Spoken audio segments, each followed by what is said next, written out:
हमारा ये कर्तव्य बनता है कि जो मेरे पास नॉलेज है मैं उसको बांटूं। एक कलम की कीमत जब तक होती है जब तक उसमें स्याही है, स्याही खत्म, कलम डस्टबिन में। मैं एक ट्रेनर हूँ, मेरी कीमत जब तक है जब मैं लोगों को फैज़ पहुँचा रहा हूँ। जब हम अच्छा काम करते हैं तो हमारा चेहरा छिप जाता है और नाम गूंजता है। वही मैंने किया। मैंने कभी किसी के लिए कुछ गलत नहीं किया, इसलिए मेरा चेहरा कभी किसी के ज़्यादा सामने नहीं आया। इसलिए मैंने ये सोचा कि मैं अपने माँ बाप को एक्सरसाइज कराऊँ, मैं अपने दादा दादी को एक्सरसाइज कराऊँ, तो ऐसा कॉन्सेप्ट अलग हो जहाँ पे कोई भी लोन लुहार ना आए। कि चर्चा में रहने का सबसे बड़ा रीज़न क्या है? क्योंकि मैं लंबे समय से सुन रहा हूँ और आज इत्तेफाक से मैं बैठा हूँ, मुझे नहीं पता था आप बाबर हैं। मुझे बताया कि बाबर आप ही का नाम है। लेकिन मैंने ये चीज़ सोचा कि मैं यहाँ पे छोटी मछली हूँ और मेरे से बहुत बड़े बड़े मगरमच्छ हैं यहाँ पे। अगर मैं यहाँ कुछ भी करता हूँ मुझे कोई नहीं जानता, लेकिन मैं अपने शहर में अगर एक छोटी साइकिल से बड़ी स्टैंडर्ड साइकिल भी खरीद के लेकर आता हूँ तो लोग मुझे देखेंगे। अच्छा, बाबर इतना चर्चाओं में रहते हैं तो बाबर के गुरु के बारे में भी जानना बेहद ज़रूरी होता है। जैसे आप बता रहे हैं कि आपसे मिले, बोले कि आप एक्सरसाइज ऐसी करते हैं, तो बाबर भाई कैसे करते होंगे? जिम की दुनिया का एक ऐसा नाम जो अपने आप में अलग पहचान रखता है, जो अपनी अलग शान रखता है। आज मैं बात करूँगा ऐसे जिम ट्रेनर के बॉस की जिनका नाम हमेशा चर्चाओं में रहता है। कई बार ऐसा होता है कि नाम तो मैं भी लंबे समय से सुनता आया, लेकिन जब मैंने बाबर भाई को देखा तो मुझे लगा कि शायद बाबर भाई कोई और है, जिस तरह से हम नाम सुनते आए हैं। तो आज मैं आपको खतौली नहीं बल्कि दूसरे ज़िले की अगर मैं बात करूं या दूसरे स्टेट की बात करूं तो गलत नहीं होगा। मेरी जानकारी के मुताबिक अलग अलग ज़िले में अलग अलग स्टेट में इनका जिम चलता है। ट्रेनर कहे जाते हैं, बल्कि ट्रेनर्स के मास्टर कहे जाते हैं। मास्टर कम बॉस ज़्यादा कहूँगा। और वैसे भी कमाल की बात यह है कि बाबर भाई मेरे सामने इस समय मौजूद हैं, खुद बॉस की टी शर्ट डाले हुए हैं, तो बड़ी दिलचस्पी बढ़ जाती है।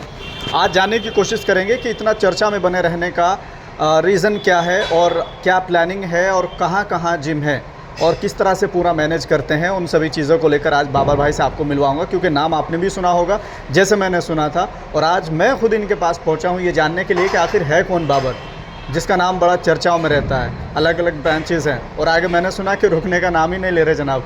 जगह जगह और नई नई जिम्स का ओपनिंग हो रही है, उद्घाटन हो रहा है। तो बाबर भाई बहुत बहुत स्वागत है हमारे चैनल में। Thank you. स्टार्टिंग करने से पहले मैं बहुत शुक्रिया अदा करूँगा कि बहुत ही कम इंसान ऐसे होते हैं जो एक दूसरे का सहारा बनते हैं, और जो मीडिया है ये माना जाता है चौथा स्तंभ है ये। और सबसे बड़ी चीज़ ये होती है कि अभी जैसे भाई ने पूछा कि कहाँ रुकेंगे, तो मैं जिस दिन इस दुनिया में नहीं रहूँगा उस दिन रुकूँगा, लेकिन जब तक मैं हूँ उस दुनिया में बुढ़ापे तक मैं लोगों को वो चीज़ देने की कोशिश करूँगा जो शायद कोई नहीं दे पा रहा है। जैसे अभी मैं एक छोटा जिम खोल रहा हूँ, बहुत छोटा सा जिम है वो, बच्चों का जिम। आपकी बात रोक के एक चीज़ कहूँगा कि आप कह रहे हैं कि जब तक मैं रहूँगा तो मेरा काम चलता रहेगा, आप काम करते रहेंगे। लेकिन मिशन एक ऐसी चीज़ होती है कि अगर इंसान ना रहे तो मिशन उसका चलता रहता है। तो मैं अगर मिशन हो सकता है आपके दिमाग में ना आया हो, लेकिन अगर दिमाग में आया तो ठीक है, नहीं आया तो कोई बात नहीं। लेकिन अगर मिशन को लेकर आप नहीं चल रहे हैं, अगर आप मिशन बना रहे हैं तो आपके बाद भी चलता रहेगा। बिल्कुल बिल्कुल। फ़र्स्ट ऑफ़ ऑल तो ऊपर वाला करे मैं रहूं और आप भी रहें अच्छे से, और आप इसी तरह से इंटरव्यू लेते रहें। मेरे कहने का मकसद ये है कि जो इंसान इस धरती पे आया है वो ज़िंदगी एक बार मिली है उसको, और हमारा ये कर्तव्य बनता है कि जो मेरे पास नॉलेज है मैं उसको बांटूं। एक कलम की कीमत जब तक होती है जब तक उसमें स्याही है, स्याही ख़त्म, कलम डस्टबिन में। मैं एक ट्रेनर हूँ, मेरी कीमत जब तक है जब मैं लोगों को फैज़ पहुँचा रहा हूँ। छोटी छोटी बच्चियाँ आपने देखा होगा आज तक अपने एक अलग अवस्था में जब कदम रखते हैं, उनको बहुत सारी ऐसी प्रॉब्लम्स होती हैं जिनकी जो गायनो स्पेशलिस्ट होती हैं वो वहाँ पे जाते हैं, लेकिन शर्म की वजह से कुछ ऐसी चीज़ें होती हैं जो नहीं बता पाते। उसका सबसे मेन रीज़न होता है ब्लड की फ्लोइंग। जब तक बॉडी के अंदर खून का दूरसंचार बढ़िया नहीं होगा, मानसिक तरीके से आपका डोपामिन रिलीज़ नहीं होगा। तो ये सब चीज़ें जब मुझे पता है तो मैं क्यों ना उसी पे काम करूं। तो मैं लोगों को बहुत कम खर्च में सिर्फ वो चीज़ देता हूं जो लोग उसको डिज़र्व करते हैं, और मैं देने की कोशिश करता हूं। तो आप ये बताइए कि चर्चा में रहने का सबसे बड़ा रीज़न क्या है? क्योंकि मैं लंबे समय से सुन रहा हूँ और आज इत्तेफाक से मैं बैठा हूँ, मुझे नहीं पता था आप बाबर हैं। मुझे बताया कि बाबर आप ही का नाम है। बाबर जब नाम सुनते हैं तो ऐसा लगता है कि जैसे हट्टा कट्टा, जिसको सरल शब्दों में कहूँ कि हट्टा कट्टा आदमी होगा, उम्र दराज होगा, तो मैं आपको देख के हैरान हो गया कि मतलब बाबर नाम बताया जा रहा है और आप बाबर हैं, मुझे विश्वास नहीं हुआ। चर्चा में रहने का रीज़न क्या है? ये तो आप लोगों का प्यार है। दरअसल कि सिस्टम इसका ये है कि जब हम किसी चीज़ के लिए बुरा करते हैं तो हम इस तरीके से चेहरा बन जाते हैं कि हर एक इंसान के सामने आते हैं। जब हम अच्छा काम करते हैं तो हमारा चेहरा छिप जाता है और नाम गूंजता है। वही मैंने किया। मैंने कभी किसी के लिए कुछ गलत नहीं किया, इसलिए मेरा चेहरा कभी किसी के ज़्यादा सामने नहीं आया, लेकिन नाम हमेशा किसी लोगों के दिमाग में रहा कि ऐसा कौन है जो इतनी अच्छी ट्रेनिंग देता है। बस यही कारण है। अच्छा, मुझे आप एक चीज़ बताएं कि कभी कोई ऐसी दिलचस्प कहानी जो आपके साथ हुई हो, जैसे अभी मेरे साथ में, मैं लंबे टाइम से नाम सुन रहा हूँ लेकिन आज देख पाया हूँ मैं आपको। कभी ऐसा हुआ कि आप बात कर रहे हैं और सामने वाले को नहीं पता कि वो बाबर की बात कर रहा है, लेकिन उसको ये नहीं पता बाबर भाई सामने खड़े हैं? बहुत। एक्चुअली क्या है, भूड़ से हमारे पास राजन विश्वकर्मा आते हैं, उनकी फैमिली आती थी मेरे पास एक्सरसाइज करने। उनको मैंने 1 महीना एक्सरसाइज कराई और जब भी वो मुझसे पूछते थे मैं कहता था कि मैं बाबर सर का चेला हूँ। तो मुझे भी उन्होंने ही ट्रेन किया। तो वो कहते तुम इतनी अच्छी एक्सरसाइज कराते हो तो बाबर भाई कितनी अच्छी कराते होंगे। ऐसे ही बहुत सारे एग्जांपल हैं। कभी जैसे मेरी गाड़ी रास्ते में एक बार ख़राब हो गई तो एक बंदा बोला मेरे को कि भैया आप एक्सरसाइज करते हैं? मैंने कहा हाँ। कह रहे हमारे यहाँ भी एक जिम है, बाबर भाई का जिम है और बहुत अच्छे हैं वो, बहुत बढ़िया हैं। मेरा भाई बोला कि आप जानते हो बाबर भाई को? तो बोला हाँ, यहीं पर आते हैं, हर संडे को आते हैं। तो मैंने ऊपर वाले का शुक्र अदा किया और बोला कि ऊपर वाले तेरा लाख लाख शुक्र है कि एक इंसान जो मेरे नाम से इतना मुझसे प्यार कर रहा है, तो जब मैं उसके सामने आऊँगा तो मैं उसके लिए क्या कर दूँ। बस यही मेरी वो रहती है कि मैं लोगों के लिए बहुत अच्छा कुछ करूँ। अभी कहाँ कहाँ ब्रांचेस हैं आपकी? अगर बात करूँ, खतौली में हम इस समय बैठे हैं, खतौली में 1-2 जगह इसके अलावा भी है, बाकी और कहाँ कहाँ आपकी ब्रांच है? मैं बता देता हूँ। पहली एक ब्रांच है मेरी घंटा घर पे, दूसरी ब्रांच है डॉक्टर अंकुर शर्मा के ठीक सामने। उसके बाद में एक आलू मिल पे मेरी ब्रांच है और फ्लिपकार्ट का ऑफिस जो है जहाँ पे राना चीतल वालों का घर है, वहाँ पे एक मेरी बच्चों की ब्रांच खुली है, बच्चों की और सीनियर सिटीज़न की एक वहाँ पे है। और फिर आप ये बताइए कि बच्चों की जिम शायद खतौली में पहली बार ये हो रहा है, बच्चों और बुज़ुर्गों के लिए। हाँ, इसकी क्यों आवश्यकता पड़ी आप? एक्चुअली क्या है, सबसे बड़ी चीज़ ये होती है कि जब हम यंग होते हैं तो हम सिर्फ अपने यौवन को देखते हैं, लेकिन मैंने इस चीज़ पे अध्ययन किया कि जिसने हमें इस धरती पे उतारा उसका भी तो फ़र्ज़ बनता है। जब हमारे शरीर में जान है तो और वो बेजान होते जा रहे हैं, ऐसे गुलदस्ते का क्या फ़ायदा। तो इसलिए मैंने ये सोचा कि मैं अपने माँ बाप को एक्सरसाइज कराऊँ, मैं अपने दादा दादी को एक्सरसाइज कराऊँ। तो ऐसा कॉन्सेप्ट अलग हो जहाँ पे कोई भी लोन लुहार ना आए, कोई भी यंग ऐसे इस तरीके का ऐसे कोई आपत्तिजनक स्थिति पैदा ना हो जहाँ उन लोगों को आने में परेशानी हो। तो मैंने छोटे बच्चों का, टीनेज का और बुज़ुर्गों के लिए वो जिम ये ध्यान में रखते हुए सोचा। इसके अलावा ये आपका खतौली मुजफ्फरनगर में आता है, इसके अलावा और कहाँ कहाँ है? इसके अलावा अगर हम बात करें तो नावले के अंदर है हमारा जिम और सीके स्कूल के सामने, और जानसठ में है हमारा जिम पप्पू प्रधान के बराबर में, और देहरादून में है 2 ब्रांचेज़ वहाँ पे, और मोदीपुरम में है। और बस छोटी छोटी सी ब्रांचेज़ हैं, कर रहे हैं अपना गुजर बसर। अच्छा, छोटी छोटी ब्रांचेज़ हैं। कितने लोग आते होंगे लगभग एक जिम की अगर बात करूँ? जो सबसे छोटा जिम है उसमें कितने लोग आते हैं? अप्रोक्सीमेट अगर मैं लगाऊं तो 100+ हैं सब में, 100+। ये छोटा काम है? हाँ, वो छोटा ही है। छोटा समझेंगे तो लोग बड़ा समझेंगे, हम बड़ा समझेंगे तो फिर लोगों में क्या समझेंगे। आगे की प्लानिंग का क्या है, कहाँ रुकने वाले हैं? क्योंकि ये सब इतना मैनेज कैसे करते हैं? पहले तो आप ये बताइए कि सब कितना मैनेज कैसे करते हैं?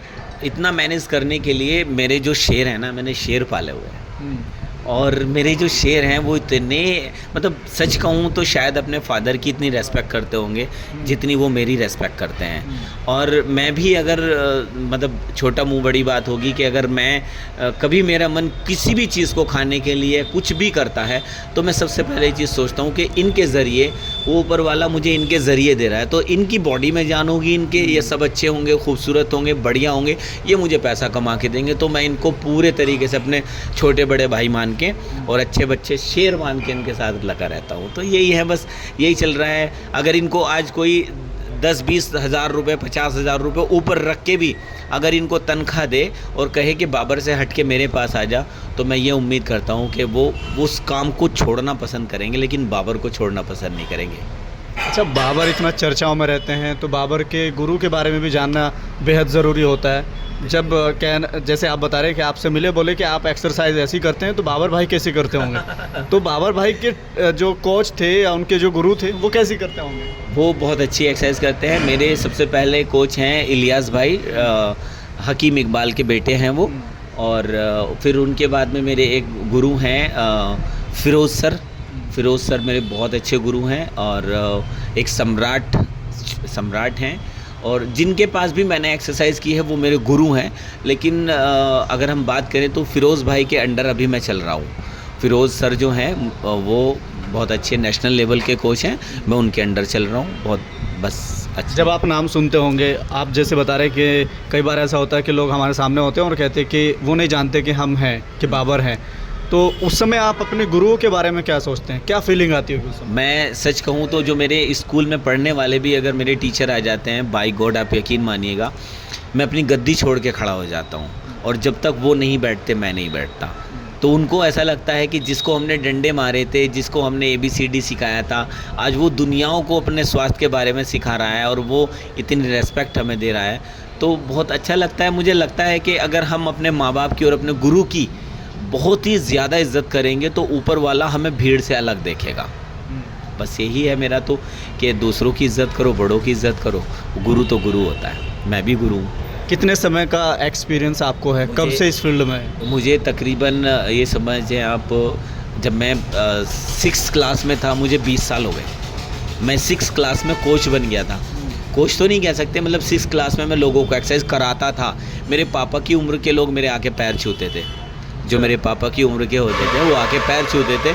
तो मैं उनसे पैसे लेता था पैर छूने के, ऐसा नहीं है। मैं उनको ज्ञान देता था, मैं उनको वो चीज़ देता था कि जो इतना सारा पैसा खर्च करने के बावजूद भी नहीं मिल पाती थी। इतना होता था कि बंदा आपस में डिस्कस करता था कि बंदे ने जिस जगह बताया प्रेशर वहीं पड़ा, मान गए उस्ताद।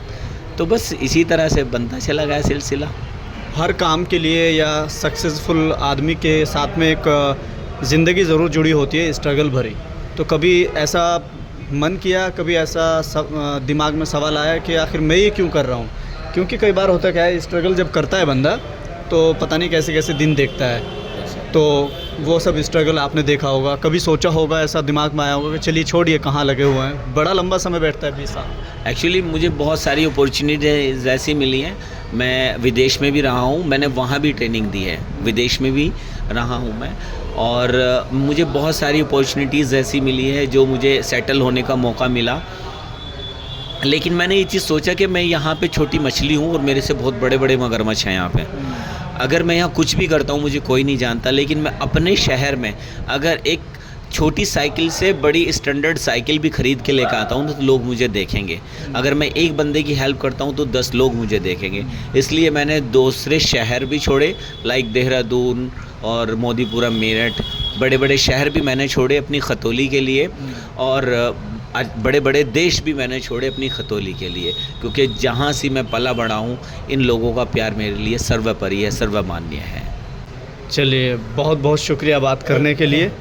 तो बाबर भाई, वाकई मैं इमेजिन नहीं कर पाया कि आप खुद बाबर सामने बैठे हैं, बॉस सामने बैठे हैं कई लोगों के। और खैर बहुत सारी चीज़ें हैं, अभी और भी बातें होती रहेंगी, लगातार आप लोगों से मिलवाते रहेंगे। मैं अब आप लोगों से एक छोटी सी अपील करना चाहूँगा कि आप लोगों का के घर में जो छोटी बच्चियाँ होती हैं, छोटे बच्चे होते हैं, वो फैटी हो जाते हैं, मोटे हो जाते हैं। और जो लड़कियाँ होती हैं उनको इंटरनली ऐसी प्रॉब्लम्स होती हैं जो सिर्फ मम्मी को पता होती है, और मम्मी इतनी हमारी पढ़ी लिखी नहीं होती है। गायनों के पास जाती हैं, वो अपने स्तर से कार्य करती हैं, परंतु उनकी जो मेन काम है वो ब्लड का संचार है। और उनका जो दिमाग है, जब वो एक ग्रुप में एक्सरसाइज करते हैं तो उनकी उन सारी समस्याओं का तुरंत समाधान हो जाता है। तो मैंने इस चीज़ को महसूस किया कि अगर हम एक समस्या का समाधान ढूंढें तो वो क्या ढूंढें, जब मुझे करना ही ये है। तो मैंने ये चीज़ कॉन्सेप्ट शुरू किया है, जो टीन एज के बच्चे हैं वो एक्सरसाइज करें, उनकी लंबाई बढ़ेगी, उनको इंटरनली प्रॉब्लम्स दूर होगी। और जो हमारे दादा दादी हैं, मम्मी पापा हैं, वो लोग एक्सरसाइज करें। तो उसके लिए मैंने 17 तारीख में और 11 बजे आते हैं इसमें सरधना सीट के विधायक अतुल प्रधान मुख्य अतिथि के रूप में। संडे का दिन है, 11 बजे 17 तारीख में नागर कॉलोनी के ठीक सामने आप सब लोग आमंत्रित हैं। एक छोटा सा उद्घाटन और कर रहे हैं हम एक जिम का। आपको बताते हुए मुझे बहुत खुशी हो रही है कि आपका भाई एक और जिम की चेन बना रहा है, एक जिम और उसमें ऐड कर रहा है जिसका नाम होगा इम्पैक्ट बाय बाबर जिम। आप सब लोग आमंत्रित हैं उसमें।